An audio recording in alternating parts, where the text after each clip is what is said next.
Emily here with another episode of Awkward Author. I still haven't quite put together those series of videos that I said I was going to work on, but I will get to those soon. In the meantime, I have a different sort of video for you. Oh, there's the UPS man. Today happens to be my 40th birthday. I'm not sure when I'll get this uploaded, but I am filming it on my birthday. And so in keeping with that spirit, I'm feeling a little bit nostalgic. And I came up with a list of things that existed when I was a kid that doesn't exist anymore. A few of these things might actually exist, but they're rare and hard to find. And anyway, so I made a list because otherwise I would never remember these things. And so without further ado, here are 16 things that existed when I was a kid that don't really exist anymore. They're in no particular order, by the way. Number 1, tan M&Ms. Remember those? When I was a kid, M&Ms came in very specific colors. There was the dark brown, there was the tan, there's the orange, there's the green, and there's the yellow. There was none of this blue and red crap going on.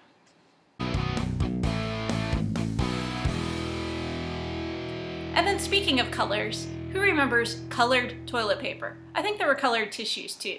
There was like pastel colors like pink and blue, and then kind of like an almond color, and you could get toilet paper in different colors. Now when you go to the store, it's all white. There's a whole bunch of varieties, but it's all white. And speaking of paper products, do you remember those rough textured Marcal tissues? They used to come in like a square shaped box, and they were sort of like a cross between napkins and tissues, and they always hurt your nose, and we always had them in my house. I'm not sure why. Number 4 is something I don't care about, but my sister is always going on and on about this, so I decided to include it here for her benefit. Circus Fun Cereal. I don't really remember it because I didn't really eat it that much, but I think it had animal shapes and marshmallows and was very sugary. It doesn't exist anymore as far as I know. In fact, if I knew about it, I would get my sister a box because she just keeps going on and on about how much she misses Circus Fun. Of course, now she wouldn't be able to eat it unless they make gluten-free Circus Fun cereal.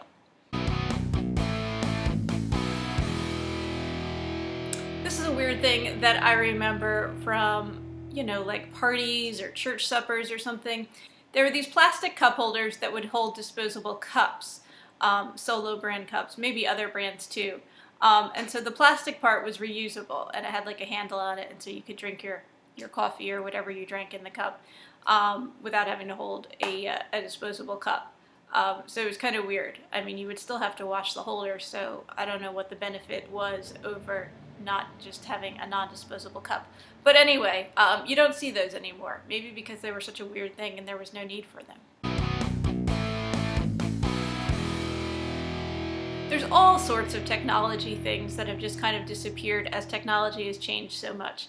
One of those things is floppy disks. Now, there were 2 types of floppy disks. The original type were something like 5 inches or 5.5 inches or something like that, and they really were floppy.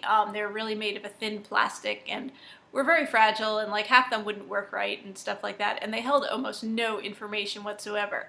Then the more advanced floppy disks were made of a thicker plastic, were actually kind of sturdy. They had like a metal piece on them, and again, they still held almost no information. Oh, and I should point out, if you're a young person watching this, this is how we stored digital data back in the day. We didn't have CD-ROM drives, or definitely didn't have rewritable CD-ROMs, and obviously no jump drives or anything like that. Okay, another technology thing that has just disappeared entirely, black and white televisions. Now even the cheapest television is in color, but back in the day the cheap ones were black and white. Originally there were just black and white televisions, and then they figured out how to do color television, and so then that was like the expensive type of thing, was color TVs. And when I was a kid there was both black and white televisions and color televisions, and yeah, we had both in our house. Also, back in the day, as far as I know, televisions did not have remote controls. That's a pretty newfangled invention. So when you wanted to change the television or change the volume or do anything at all with your television, you had to get up from where you were sitting and go up to the TV and change the channel or lower the volume or raise the volume or turn off the television. And yeah, that was just how it was. Now we're so lazy, every television out there comes with a remote control, and I wouldn't even know how to work my television if it wasn't for a remote control. Chewels Gum. Who remembers this? I think they only came in 2 varieties, as I recall. There was a spearmint and then a pink bubblegum flavor, and they were gum, pieces of gum. They were square shaped, but then in the middle of it was like this liquid center, so you'd bite into it and then there'd be liquid, which I guess would get absorbed into the gum as you were chewing it, or you'd swallow it, or I really don't know. But yeah, they were pretty common back in the day, and now they're just gone.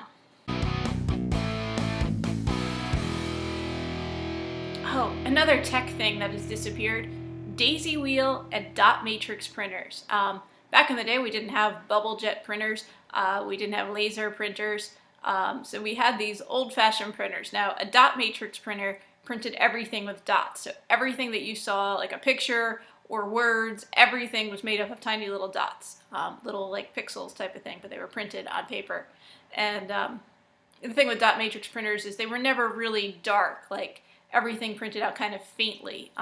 So it could sometimes be tough, especially for reading, when you had to, text on a dot matrix printer. And then the other end of the thing, we had daisy wheel printers, which only printed letters. It had a wheel in it with all the letters on it, like an old-fashioned typewriter, and that was called a daisy wheel, and that's how it printed. So it was great if you were printing text because it would actually print the letters and you could actually read them. But if you wanted to print any kind of image or anything, you couldn't really do that with a daisy wheel printer, or you'd have to figure out a way to make an image strictly out of letters, which is kind of weird, but that's how you would do it. Because it's not really a thing anymore, you don't see long-distance commercials on television. But there was a day when television was full of commercials for long-distance services.